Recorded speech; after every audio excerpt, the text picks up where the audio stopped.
Let it be known that all of the craziness in this update was done in GameShark, but the unique Pokemon we see here can also be encountered through the Mew glitch.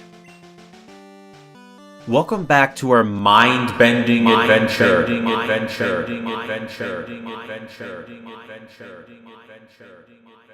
Today we will be attacking Giovanni, the last gym leader.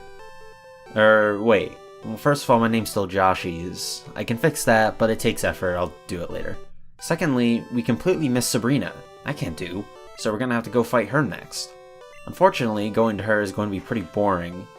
Then again, I guess we do need a break after all that we've been through.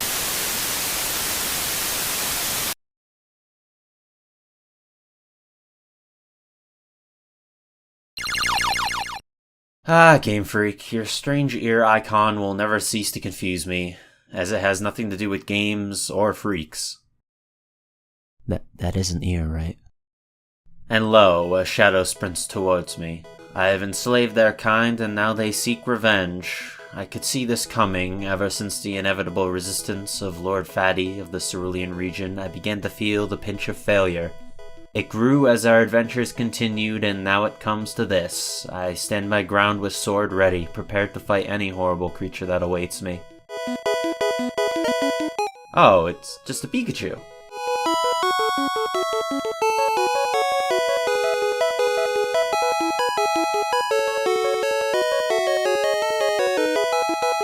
It's Pikachu! God damn it!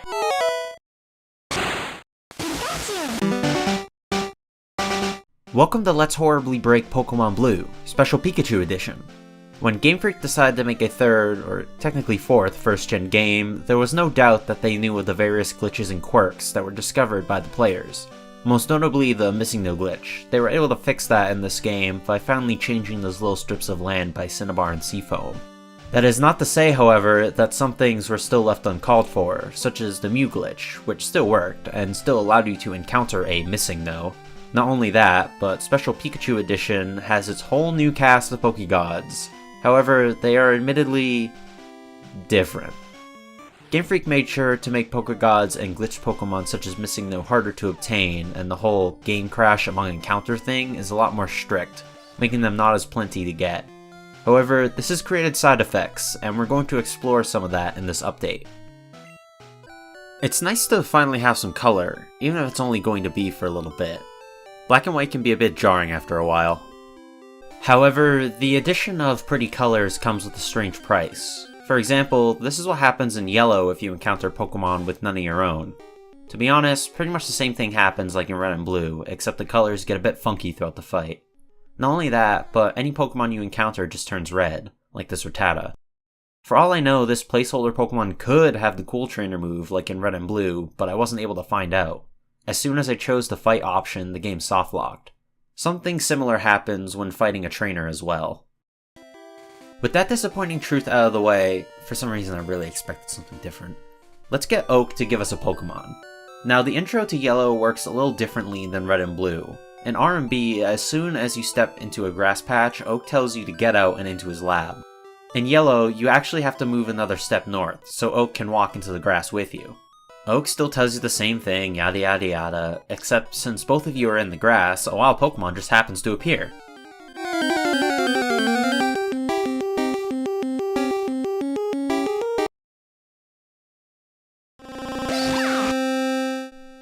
Oh, wait a minute, that's not supposed to appear there. Oh! Run, you old fool! Run! It's impossible for Oak to not catch whatever Pokemon runs into you there. Whether it be intended or glitchy, it will be caught. This may work for our advantage, except...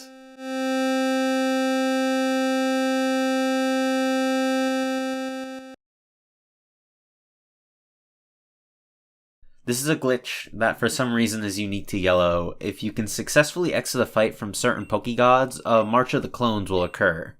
I can only assume this happens because of how a Pikachu follows you around in the game, and the data from that somehow gets mixed up. It's my best guess anyway. Also, Oak's sprite turns into the old man. There are just some traditions that will never change, I guess. Somehow, the game continues to truck along and attempts to finish its script. I don't even make it to the lab. In fact, I kinda lost track of myself. I think I'm the red sitting on the roof in the top left corner? Either way, this became the point of no return, and I had to restart. Oh, and the music is also stopped, in case this wasn't weird enough. Fine, let's just do things normally. So if you're not using a Game Shark like I did to force the game to have a glitch or other Pokemon appear for Oak to catch, you'll find the anime's Pikachu. Personally, I like the fat ones in Red and Blue better, but whatever. So Oak catches it, Blue steals the Eevee that was supposed to be yours, and then you kick his ass for doing that. Oh, well, I can't say I didn't expect this, but way to make me look bad. Quickly after this, Pikachu jumps out of his Pokeball because he's a free spirit or something along those lines. Hey man, sorry about that Eevee fight, I really thought we had that one. Maybe some glitch hunting will cheer you up? What do you say?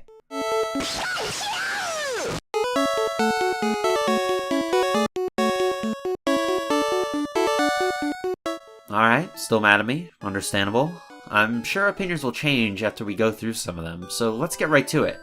How about we try to fight the yellow version missingno ourselves? We'll be using the grass patch right above Pallet Town. How's that sound, Pikachu?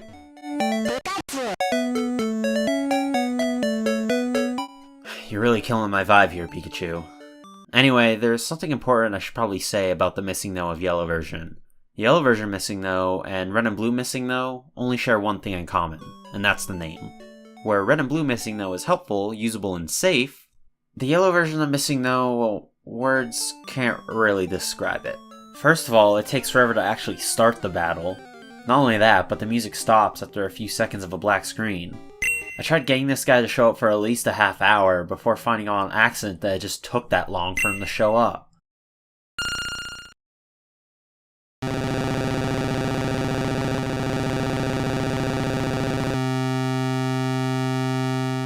Missingno's appearance in this game just completely fucks over the sound with what sounds like what happens when you accidentally hit an old game cart.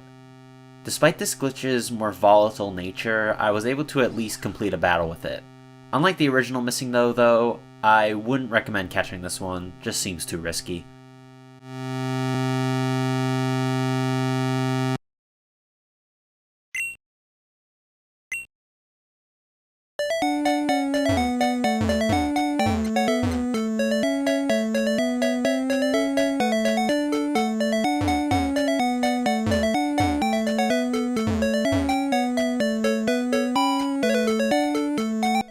Next up, we have Female Symbol, one of the more well-known yellow Poke gods.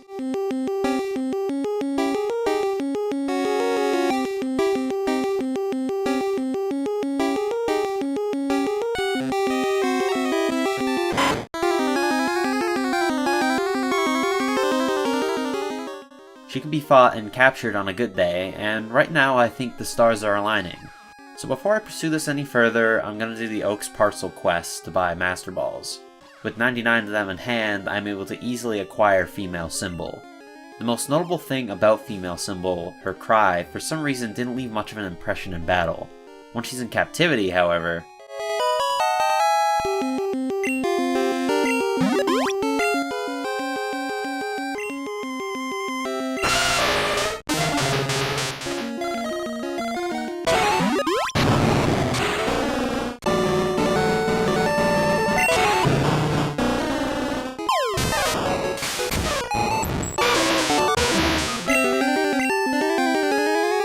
all that crying just to turn to a Rhydon. Just peachy. So of course, I go to try and catch another as I'm treated to Female Symbol's actual cry.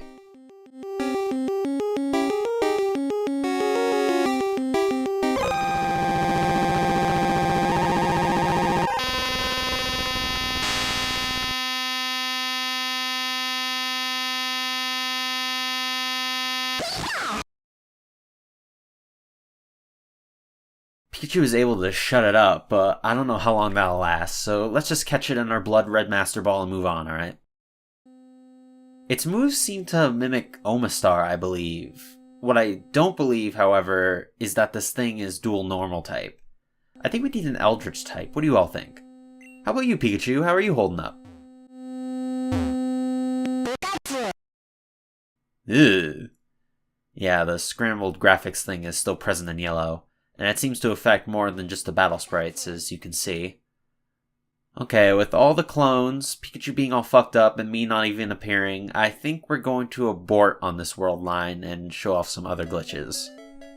First two glitch Pokemon encountered, and both are horrible screaming nightmares. How about we check out the ones that are somewhat stable? What do you think, Pikachu? You're hard to impress.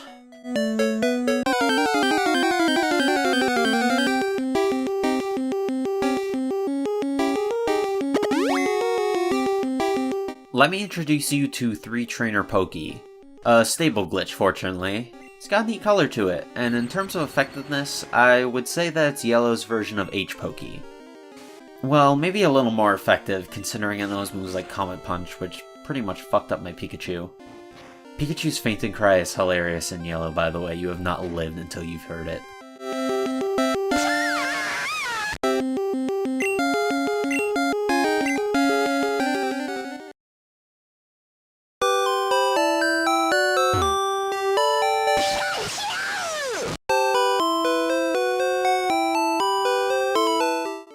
Oh, come on, you know I didn't mean it. So why don't we go and try and catch 3-Trainer Pokey? Should be easy enough, yeah? Yeah, not really. Not only do we get another Rhydon, but he continues to battle after being caught. Very similar to M, I might add. So you think that just like M, all I had to do was capture him twice, right? Well, yes and no. I did have to capture him twice, but for me, I only got 3-Trainer Pokey after the third time I caught him in a completely different battle. Because the second time I caught him... Oh, I feel like the game is punking me with this one. You may have also noticed that for some reason battling with 3-Trainer Pokey reduces my Master Ball count significantly. He's like the anti-missingno. On the way to the Pokemon Center, I check out 3-Trainer Pokey's stats. Pretty dang good for a level 2 Pokemon, except for the speed. Guess it's a tank glitch. Again, you'll notice that glitchy move at the bottom of the screen. We're gonna test that out soon enough. Like now. Well, from research I was expecting the move to be Payday, but apparently my 3-Trainer Pokey is actually Gygus from Earthbound.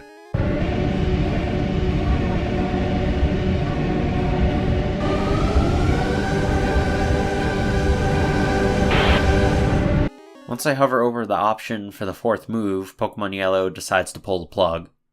Fair enough, I suppose. Finally, here's a Glitchdex entry. The Glitchdex description of 3-Trainer Pokey is rather interesting. Apparently, when you encounter it in the wild, it will be poisoned. I've not had this happen. Also, when catching it once, its sprite will change to 2 vertical lines. Again, this never happened to me. Also, its back sprite can be that of a Tentacool, and it will evolve into a Kangaskhan when gaining experience. Nope, never happened to me. This is either me having a really weird ROM, or a great demonstration of how diverse some similar looking Pokemon games are in terms of glitches. Other reports state that its HP bar can stretch across the screen and even freeze the game. With all these reports that differ from my own, I can conclude that maybe this glitch isn't that stable and you should probably steer clear of it. Here's a quick showcase of another glitch Pokemon that just won't show itself. This one in particular was 4-4, a glitch Pokemon that refuses to be encountered normally in Yellow. However, there is still a way to obtain it. See, every Pokegod in Yellow has its own sibling of sorts in Red and Blue. For example, 4-4 is related to A in that they share the same hexadecimal identifier. That means that if you were to trade A over from Blue to Yellow, then it would turn into 4-4, effectively owning one. Of course, I can't trade or anything on the emulator, so that point is kind of moot. Yeah, it's kind of cool how the related Pokegods can be so vastly different from each other.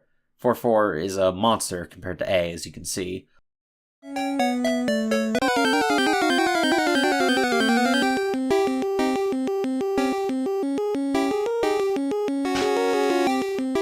A black box approaches? Actually, it's Pokemon P, the sibling of Point 4. Unlike Point 4, it's pretty safe to encounter and catch from the get-go, no super glitch risks or anything until level 100, but since we're not power leveling in this game, this won't matter. You may notice Pokemon P has a black box surrounding it, just like female symbol. Again, it's a consequence from Yellow having color. Is it a bad one though? Well, kinda, if you want to see how many Master Balls you have it is. You can faintly make out the numbers, but it's pretty difficult. These color glitches are kind of annoying in that they'll cover any text that stands in their way in any screen the Pokegod appears in, like the Pokedex. It should probably go without saying, but I had to catch it twice. Number 230, that's Kingdra. Sadly, it doesn't have the moves or typing to represent it. Also loving the stats, it's like the exact opposite of 3-trainer Pokey, where it has the stats of level 1 Pokemon across the board, except for defense. Pokemon P behaves like pretty much a normal Pokemon would, except it has a giant fuck-off black box that covers text and it learns the usual TM, HM Super Glitch moves. Go nuts with it. It can be obtained via the Mew trick with a Pokemon that has a special stat of 194.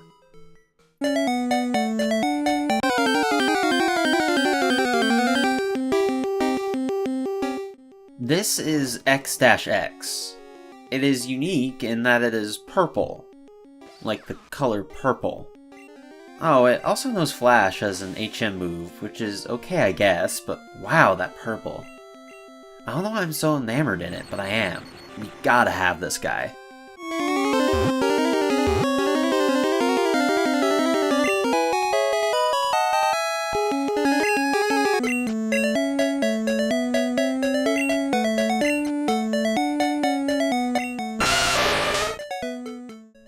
Purple doesn't show up on the stat screen? Bummer. X-X has incredible stats, as it has very high base stats compared to other Pokemon. For example, take the stats of this level 2 Pokegod to the level 5 Pikachu. It's pretty comparable in spots. When this dude reaches level 100, it'll have a health of around 400 with attack, defense, and speed and special stats of around 300. That's pretty fucking good.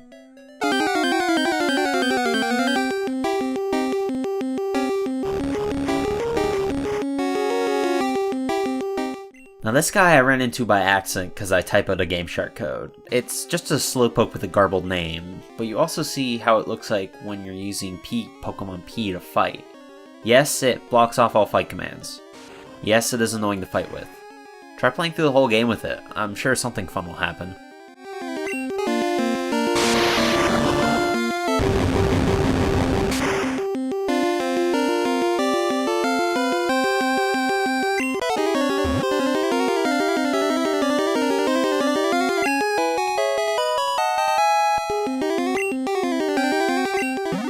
When Glitchpoke is caught, the sprite turns into this pukish green yet aesthetically pleasing square. It has the normal stats your basic Slowpoke would have, as well as attacks.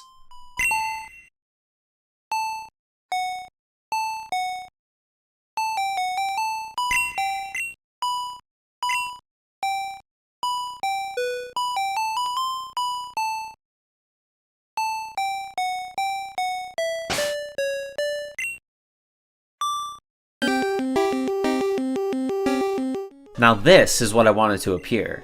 This is Glitchy Charizard. It's not the only Glitch Charizard we will encounter during this LP.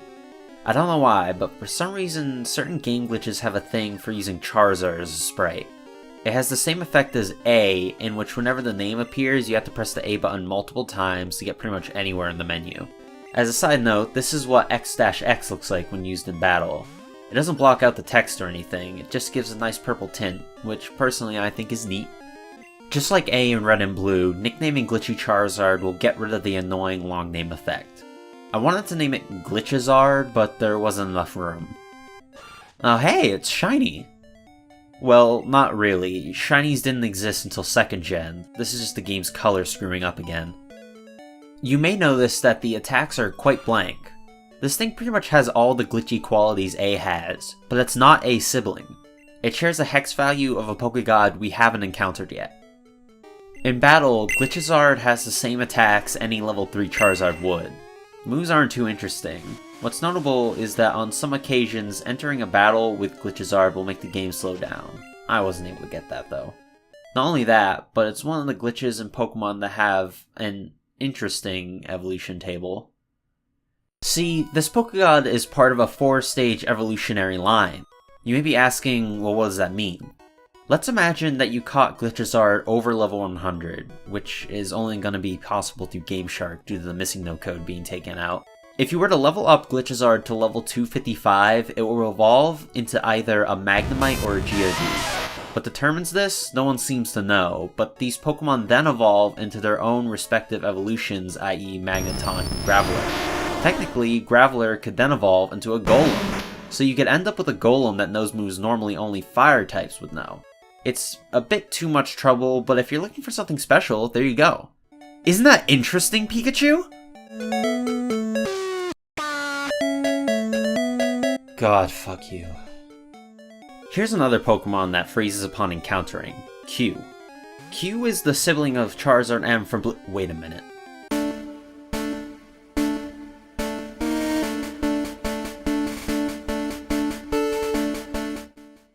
Time for redemption, everyone. Not only did Q not freeze on me, but it triggered the Zazz glitch. I don't know why this worked, but it did, and I'm not letting my shot go this time. First thing we can check is our trainer card.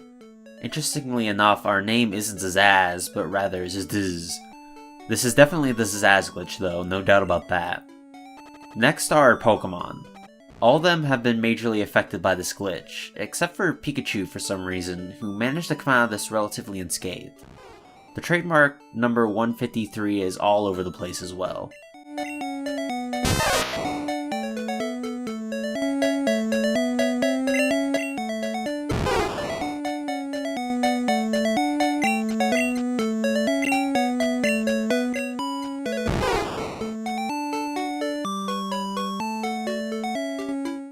After talking to an NPC in Viridian, I decide to battle our rival and see what they've got in store.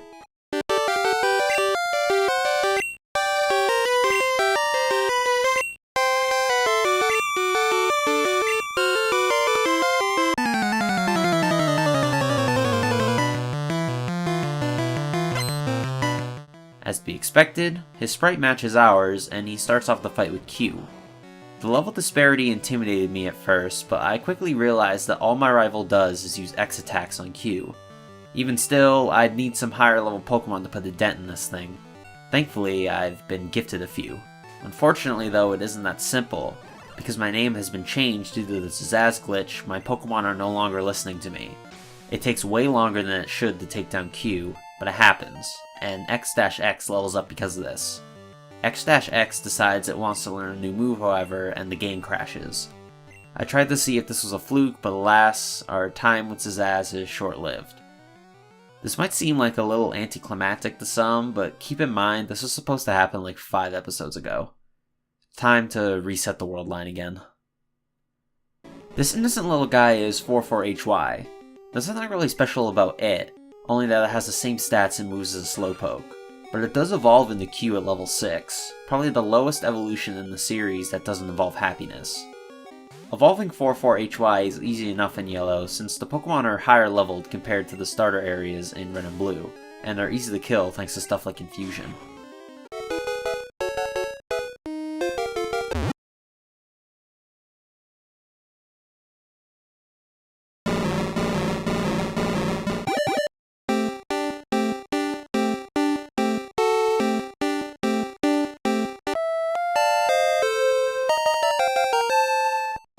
Okay, so before you get confused, Q and TM55 are the same glitches, just different names. Don't ask me why, they just are.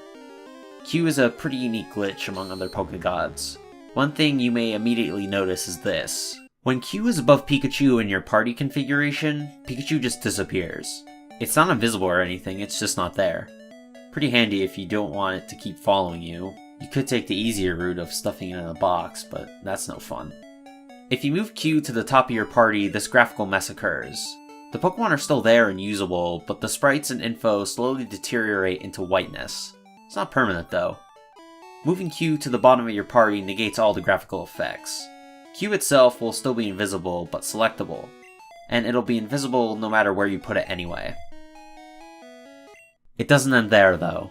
Q has a terrible curse of not being able to be healed at the Pokemon Center. This battle occurred after taking a quick visit, and Q was not healed at all. If Q faints, you are forced to use a revive. Finally, there's a very hilarious trick involving Q in the Pokemon box. Basically, if you put Q in the same box as other Pokemon and put them in a certain order, the stats will switch up. That means that you can have a Caterpie with the stats of a Mewtwo, while the Mewtwo gets the Caterpie stats. Doesn't work for moves, unfortunately. After a routine checkup at the Pokemon Center, I run into this strange sight. About the strange objects in this picture. I'll give you a hint. Besides the Pokeguide codes, there are some fun Game Shark codes that involve turning certain NPCs into Pikachus. This code I have on, for example, turns Nurse Joy, all gym leaders, as well as some other NPCs into the rat.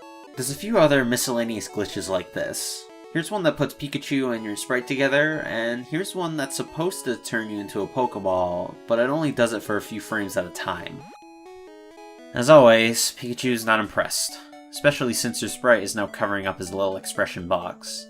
And if you've played Pokemon Yellow, you know that Pikachu's only really like this in the beginning. I just never used him for fighting, so it's going to be all meh until new levels are gained. Despite his apathy, I've grown quite fond of the little rat. This Pikachu and a whole new game with all new Pokegods, we can really do something interesting. I hope you all enjoy this new LP as we go through the depths of Pokemon. And that's what I think about the healthcare plan.